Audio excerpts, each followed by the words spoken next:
Good evening. Campaigners who want to protect Pegwell Bay, an area of special scientific interest on the Kent coast, are urging the national grid to rethink their green energy plans. The amount of power we use as a country is predicted to double by 2050, and the electricity grid is undergoing a massive overhaul that involves bringing an 86-mile-long underwater electricity cable ashore. Sarah Saunders reports. Pegwell Bay on the Kent coast is home to rare and endangered species, and the area's largest seal colony. And it is by drilling through here that National Grid wants to bring ashore an 86-mile-long underwater electricity cable called Sea-Link.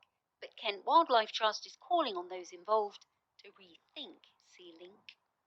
This is a green energy electricity project. We need those. Why not here? So we understand we do need energy infrastructure to meet our net zero targets, but it's all about being in the right place. And you can't destroy the environment to save the environment. Connecting green energy projects, Sea-Link will stretch underwater from Suffolk to Kent, arriving at Pegwell Bay, where a 28-metre-high electric converter station will be built in an area the size of 17 football pitches across the road on the Minster Marshes. National Grid says the project is a vital part of the government's 2030 clean power target. And we understand the ecology very, very well at the site. As I say, we looked at several options up and down the North Kent coast as to where we could bring the cable on board, looked at different converter site options. We believe what we've chosen is the best balance on the ecology with the other factors we need to consider.